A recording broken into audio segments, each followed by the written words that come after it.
Hi, my name is Rahul Ujit Patil and today's date is 20th July 2021 and I am here to discuss the very important point by the Java perspective, which is the JPA.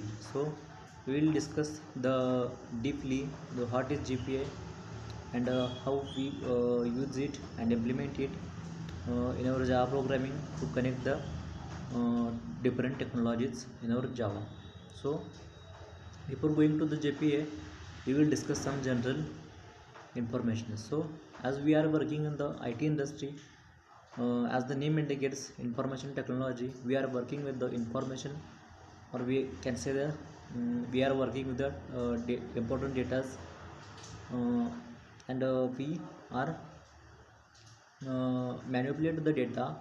So all these companies which are working in the IT industry are paying thousands or we can say the crores of the money to get to work on this data.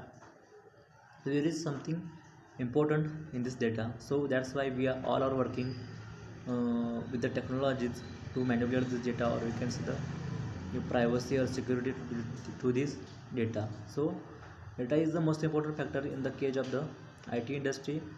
So we all are working on the data. So how this data use the different technologies, we have to first discuss. So as our industries are paying lots are paying crores of money on this manipulating the data, there is something there is something in the data. So we can say that these different technologies, for example the hibernate database, these all then ibatis, these all are the different technologies we are using while manipulating this data. So firstly we have to understand how the data is transferred from the end user to the server, from the server to the database. Firstly we have to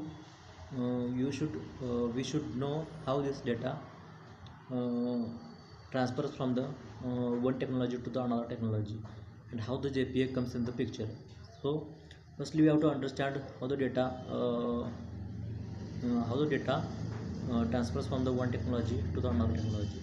So firstly when the end user ask something, Google to get some information, it gets to the backend where our web, our IOC, NDI, and our JPA is present. So here when we request some information, it goes to the backend, and it if the information is present in the, and this server goes to the database where all the information is stored. So whenever user whenever the end user requests some information from the server, or you can say the backend goes to the connects with the database, and from the database server, or you can say the backend gets the data, and then we and then server gives us the output.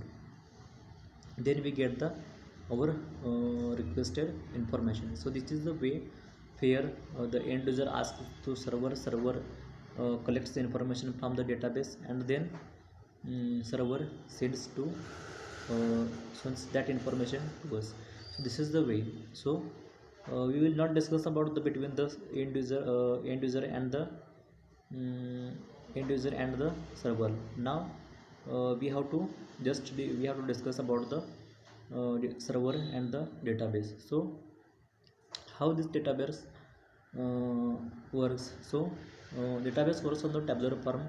That it means that it works on the tabular form. It needs rows and columns to store the data. So as we know that in the Java programming, we are if we are uh, request some data from the database, we are going to give the object of the our request. But in the database the structure is not the same, because it is structured in the tabular form. That is, it means it is structured in the row and the column. So whenever we have to give the object to the database, we have to the ORM concept comes in the picture. ORM means the object relational mapping.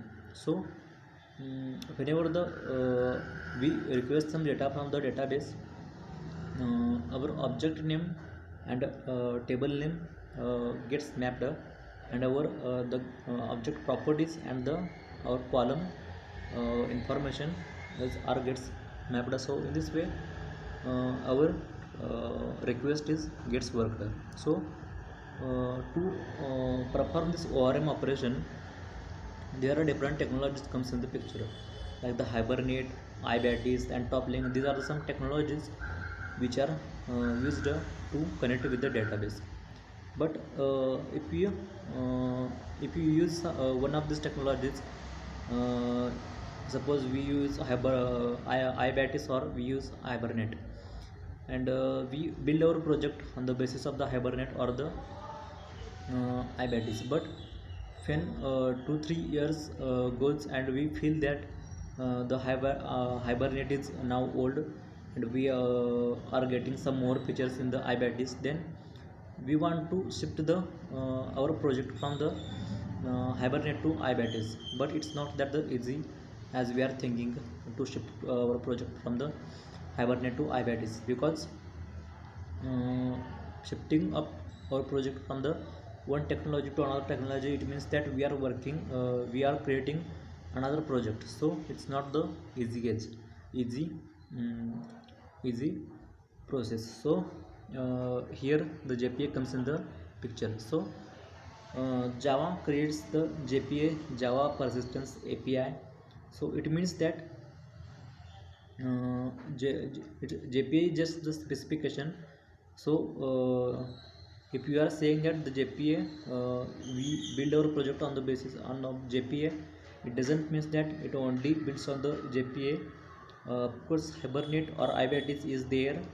Without these frameworks, we cannot build our project, but we can, with the help of the JPA, we can say that the with the help of JPA we can switch our project from the one technology to the another technology. So JPA, which is nothing but the specification of the technology, which will give some standards to these technologies, which are Hibernate and are the iBatis. So it is easier to so Java creates some standards to technologies, so that if we there is need to transfer our project from the to shift our project from the one technology to another technology, then we get some help.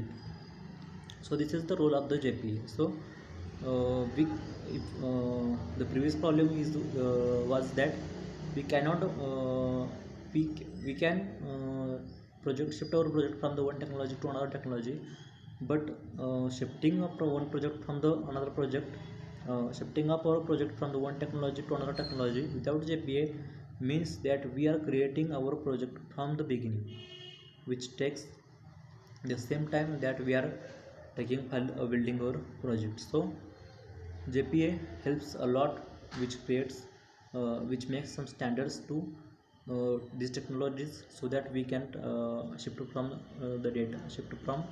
the one technology to another technology, because JPA creates some of the standards, and so the technologies must follow the standards, so that we can shift our project from the one technology to another technology easily. So JPA, as we are so question is that when we are using JPA, then why these frameworks are we are using. So it as we are already discussed that JPA is just the specification, it doesn't works independently, because JPA needs these frameworks, either Hibernate or either iBatis. So JPA doesn't works independently, it needs either IBET is either top link or either hyperlink. So this is the role of the IBET. This is the role of the JPA.